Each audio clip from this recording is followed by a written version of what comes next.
After a fairly bumpy 2023, there's some interesting expectations for recovery in China next year. Following the agenda-setting Central Economic Work Conference, CGTN's Timothy Pope sat down with Bruce Pang, chief economist at the global real estate services firm JLL Greater China, to get his take on how the country's challenges can be sorted out. How important is this year's Central Economic Work Conference in really setting the tone for 2024?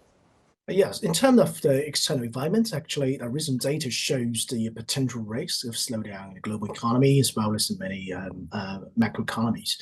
The softening external demand actually isn't completely favorable, as posed challenging for China, grows momentum, and is worth to be addressed and respond to in the top level meeting.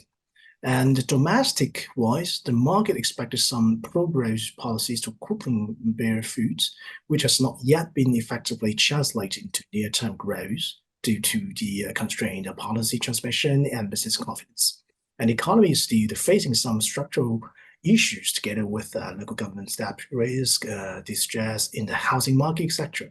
So a flurry of supportive measures have proven modestly beneficial, raising some pressures on authorities to roll out more stimulus. So my opinion is that the World Conference reaffirms the importance and lays a concrete foundations of stabilizing the expectations and shoring up confidence. You talked about effective transmission of policy.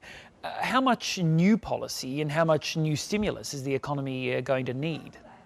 First, there will be supportive measures at all fronts and pragmatic strategies to revive recovery and to re-engine growth for China, together with solid progress in high-quality development.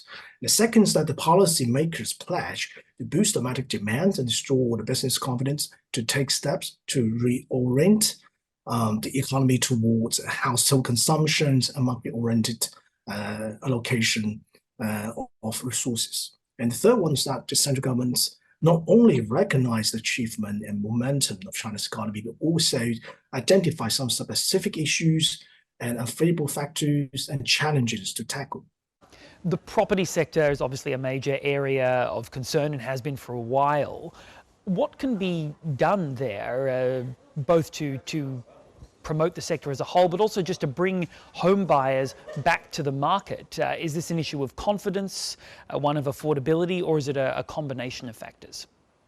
I think the top priority would be to break the potential vicious cycle and downward cycle. And some argue that ensuring the delivery of residential buildings is one of the top priorities, but I don't agree because it's not only priority. The language on housing for the Central Economic Work Conference was a little change from previous statements. So the key will be to better implementations and executions of existing policies for the property sector to break the potential vicious cycle, not introducing new remedies. And what's your outlook for the Chinese economy in 2024? There will be two major growth drivers for 2024. The first will be making good use of policy rooms, and the second will be a synergy between consumption and investment, as mentioned by the World Conference.